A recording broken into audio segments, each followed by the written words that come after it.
로마에서 왕정 복고를 꾀하던 시도가 실패했다는 소식을 접한 타르퀴니우스 수페르부스는 분노에 휩싸였다. 그는 전쟁을 통해 왕권을 되찾기로 결심하고 에트루리아의 여러 도시를 찾아다녔다. 그는 자신을 도와 로마를 상대로 왕국을 되찾게 해달라고 여러 지도자에게 간청했다. 로마에 패배한 경험이 있는 도시들에는 복수의 기회라고 부추겼다. 이러한 노력 끝에 그는 베이이와 타르퀴니이 두 도시의 동맹을 끌어내는 데 성공했다. 베이이는 로마와 오랜 적대 관계에 있었고 타르퀴니이는 그의 가문과 혈연적으로 연관이 있는 도시이다. 적의 연합군이 로마 영토에 들어오자 두 집정관이 출정해서 맞섰다. 브루투스는 기병을 이끌어 먼저 나아갔고 발레리우스는 보병을 이끌고 뒤따랐다. 적의 기병도 앞서서 다가왔다. 지휘관은 타르퀴니우스의 아들 아룬스였다. 그 뒤로 타르퀴니우스가 보병을 이끌고 따라왔다. 아룬스는 로마의 지휘관이 브루투스임을 확인하자 분노에 차서 외쳤다. 우리를 고향에서 쫓아낸 악당이 거드름을 피우고 있구나. 복수의 신들이여 나를 도와주소서. 그가 말을 몰아 브루투스에게 맹렬히 돌진했다. 적장의 공격을 알아챈 브루투스는 피하지 않았다. 당시 장군들이 직접 전투에 참여하는 것이 명예로운 일로 여겨졌다. 이리하여 사적으로는 외사촌 사이인 두 지휘관의 싸움이 시작되었다. 두 사람의 싸움은 극도로 격렬했다. 상대를 찌를 수만 있다면 자신의 몸이 찔려도 개의치 않았다. 한동안 치열한 접전이 이루어졌다.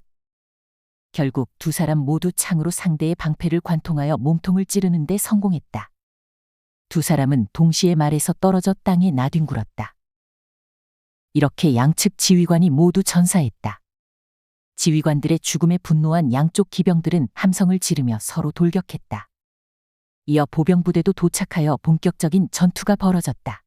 우열을 가리기 어려운 전투가 팽팽하게 전개되었다. 베이이군이 로마군에 밀렸으나 타르퀴니아군이 측면에서 로마군을 몰아세웠다. 해질 때까지 승패 없는 전투가 계속되었다. 해가 지자 양쪽 군대는 자기 진영으로 철수했다. 그런데 고요한 밤에 기이한 현상이 벌어졌다. 숲속에서 실바누스 신의 목소리가 흘러나왔다고 한다. 전투에서 에트루리아인들이 로마인보다 한 명 더 많이 죽었으니 이 전쟁은 로마인의 승리다. 라고 선언하는 소리였다. 날이 밝아오자 적군은 자취를 감추었다. 발레리우스는 전리품을 챙겨 로마로 개선했다. 조국을 지키려는 결연한 의지로 뭉친 로마군에 비하면 베이이군이나 타르퀴니아군은 용병에 가까웠다. 자기 조국을 지키는 일도 아닌데 그들이 목숨을 걸고 계속 싸울 이유가 없었을 것이다. 공화정의 창시자인 브루투스는 공화정을 지키려고 피를 토하는 심정으로 두 아들을 처형했다. 이어 자신의 목숨마저 초계처럼 조국에 바쳤다. 발레리우스는 브루투스의 장례식을 가능한 한 가장 성대하게 치렀다. 로마 여성들은 그의 죽음을 안타까워하며 1년 동안 부모를 잃은 것처럼 애도했다. 살아남은 집정관 발레리우스는 초반에 시민들의 큰 지지를 받았다. 그러나 어찌된 셈인지 그가 브루투스를 대신할 집정관을 선출하지 않았다. 그러면서 눈에 잘 띄는 언덕 정상에 호화스러운 집을 짓고 있었다. 이에 시민들이 그가 왕이 되려고 궁전을 짓고 있는지 모른다고 쑥덕댔다. 소문이 퍼져나가자 그는 당장 민회를 소집하였다.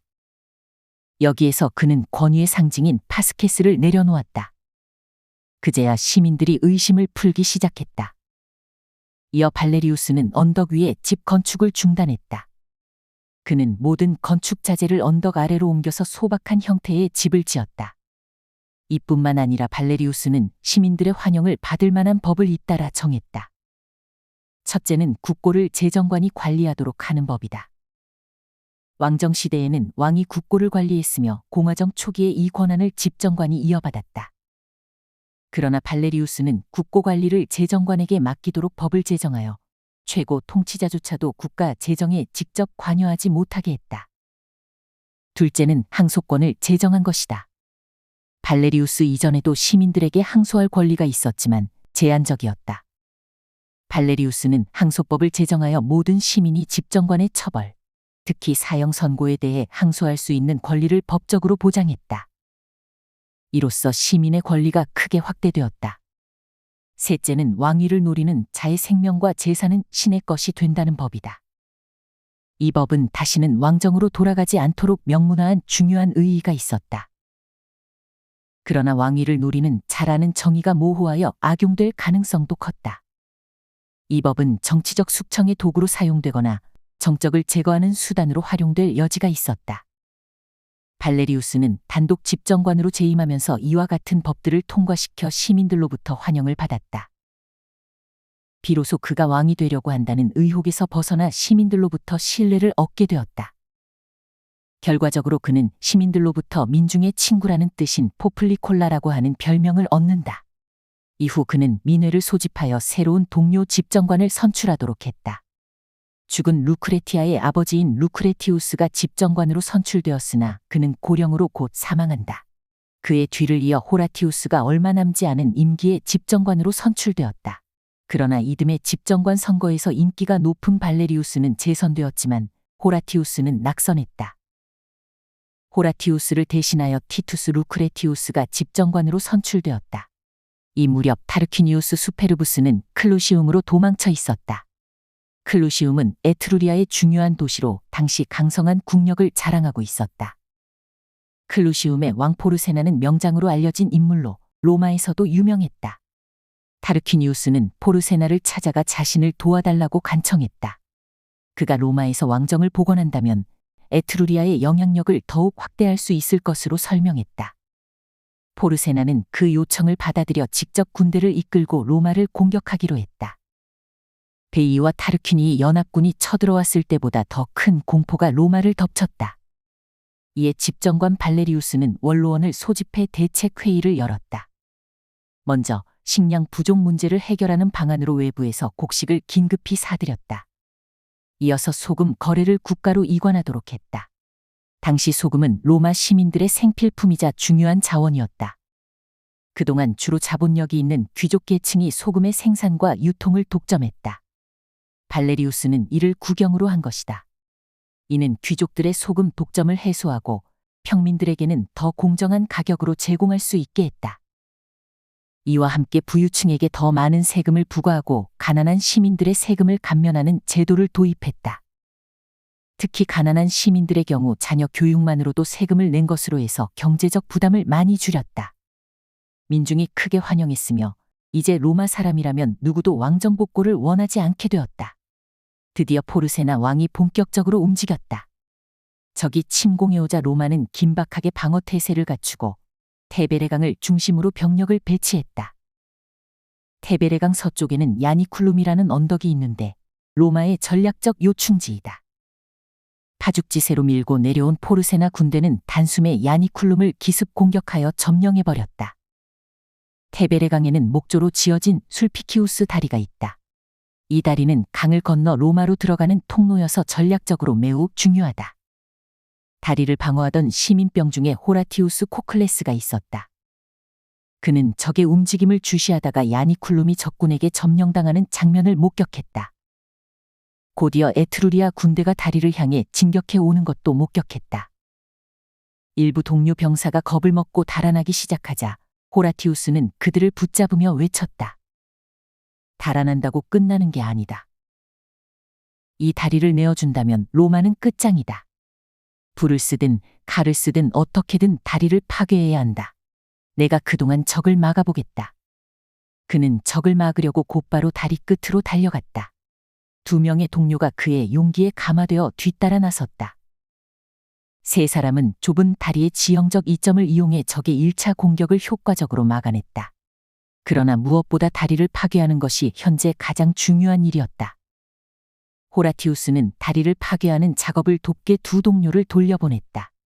호라티우스는 혼자서 다리를 지키며 에트루리아 병사들과 맞섰다. 그가 적군을 바라보며 외쳤다. 거만한 폭군들의 노예들아, 너희는 자신의 자유를 무시하고 다른 이들의 자유를 빼앗으러 온 자들이다.